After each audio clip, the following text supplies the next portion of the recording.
was strangulation on top of multiple blunt injuries. That is all. Daktari, or somebody was trying to procure an abortion, what is the medical finding on that question? We took that observation into consideration, and we examined the reproductive system of the late Sylvia. And I can confirm to you that there was no evidence of someone who was pregnant, because the cervix was closed.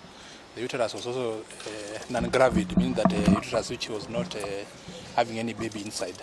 So there was no evidence of pregnancy in the body. We didn't see any evidence of drowning, because this is a person who had injury prior to being found in the water tank, meaning that the injuries were preceded being found in the water tank. So this person died because of strangulation and blunt trauma, and there was no evidence of drowning. Lastly, on behalf of the family, the tissues under the skin, and when you look at the tissue and the skin of the upper limb, there are a lot of injuries which you see in defense injuries. So to me, that showed me that this person was trying to defend herself prior to being killed. Yeah. Probably the media, if there is any clarification from the... I am a pathologist, and we carried out the postmortem with Dr. Johansen Oduor, and the findings are, as he said, there is evidence of strangulation and blunt force trauma, and there are no features of drowning. Yes. Just to be clear, there has been a rumor circulating in the social media that she was found in a septic tank. Approximately for how many days or how many hours was the body in, if that could be determined? Okay, it's not a septic tank, it's a water tank, but it's difficult to tell because of the state of the body. It's quite decomposed, so we can't tell for how long she's been in that water tank. The body has been in that water tank.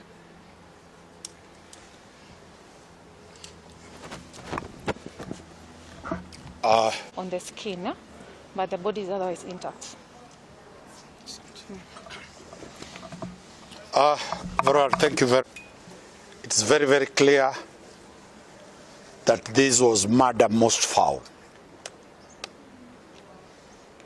From the reports that we have found from the doctors and from the preliminary investigations, is that this young girl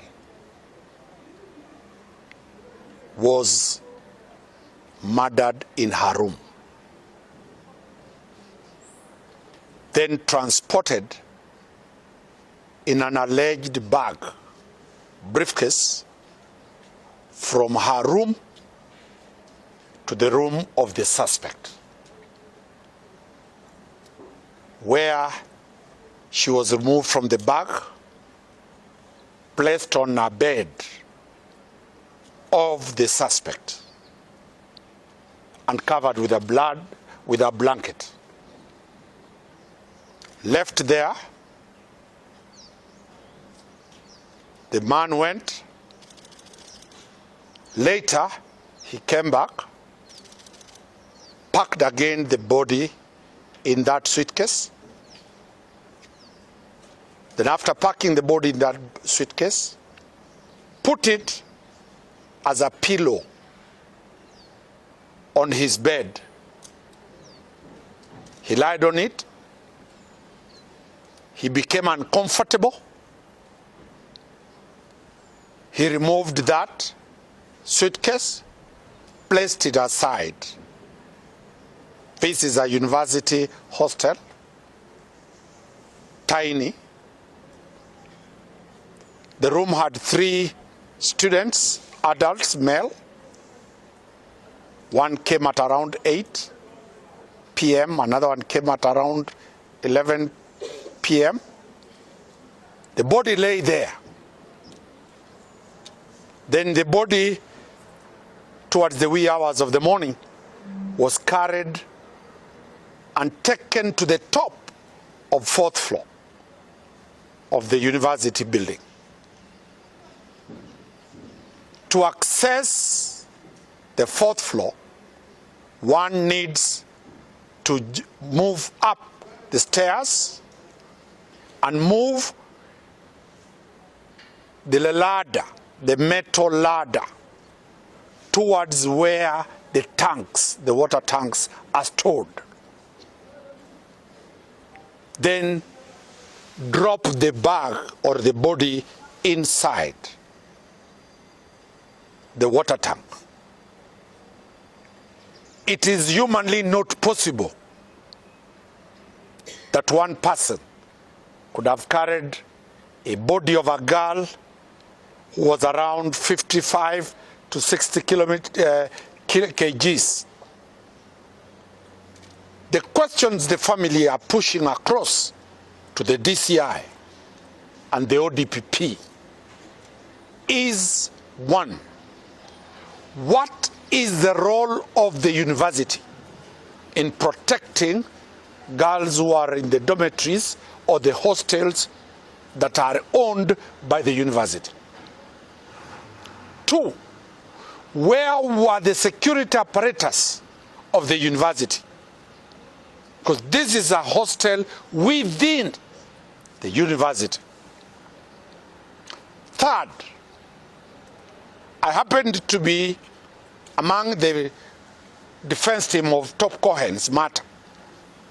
Water tanks in institutions are properly manned and kept. Why? Anybody can go there, drop poison, and kill the whole university students, the population. Who was in charge of the area of water?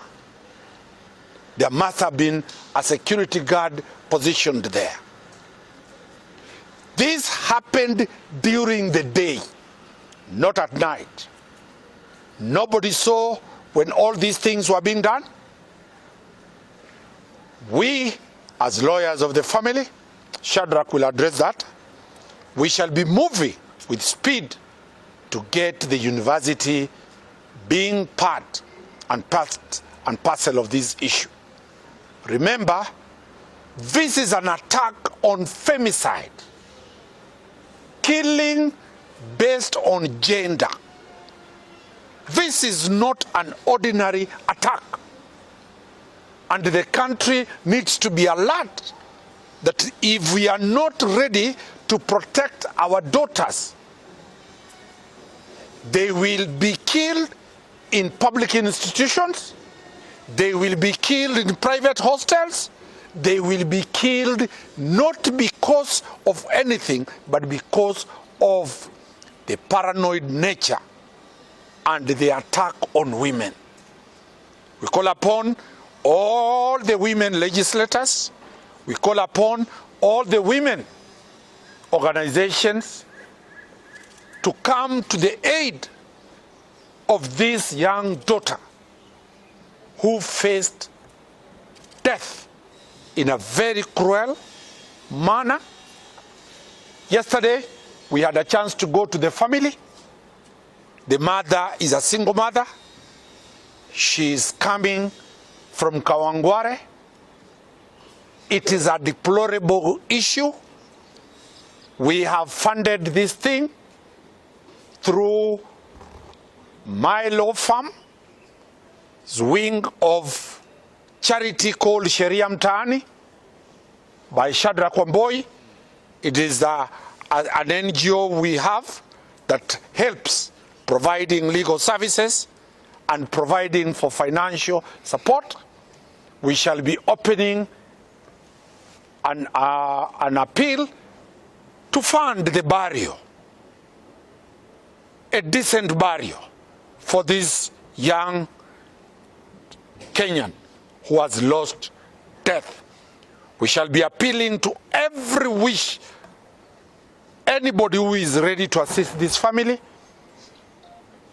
She was the only breadwinner likely, having a daughter doing double maths.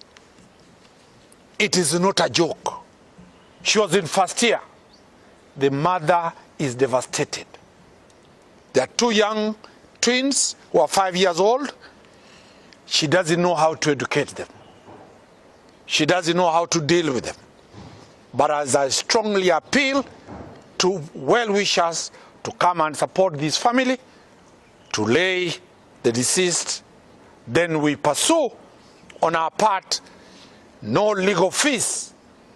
Anybody should not contribute for our legal fees. We shall deal with it through Sheria Mtaani and fund the legal fees up to the end. Shadrach. To the doctors that have been here, they have done a splendid job. From the understanding we've had, because we've caucused together, we've been made to understand that samples have been taken from the body of the remains of Sylvia Kemunto for further analysis at the government chemist. Further to that, clothes that she was wearing on the material date when she was murdered, have equally been taken for further analysis so that we can try and establish whether there are DNA samples from the suspect of this murder that will lead the investigators into unraveling this heinous crime that was done. Further to that, it is important that I underscore that we shall be taking action against the Multimedia University administration. One, for the simple reason that they had the sole responsibility and duty of ensuring the safety and the well-being of the late Sylvia Kemunto. It is sad that a single mother of the late Sylvia Kemunto, sent her daughter to school to go and study for the sole reason that she will make a life for herself and later on, if so God desires, come back home and support the family. Only for her to return back with news and revelations that she is gone, she is dead under very mysterious circumstances. The question that we have asked and we continue to ask, where was the school administration? Where were the school guards on that material night when this struggle was going on? Because Sylvia her drink was not spiked. Far from it, there was a struggle that led to her death. So it beats logic to imagine that during this struggle, there was no security guard manning the blocks or the hostels of the school to have been able to identify or to hear or to overhear that there was a struggle inside one of those hostels. So to that extent, there is open negligence on the part of the institution or the school. So to that extent, when the dust settles, or even before it settles, we are going to be taking action. A letter is going to be directed towards the school so that they can now begin to think and rethink about the strategy in which they are employing to ensure that parents who take their students or their children to school have the certainty and the confidence that their children are going to be safe in the institution. So that should be all from me for now. Perhaps if there is any question, we'll be glad to respond. Thank you. Let me give.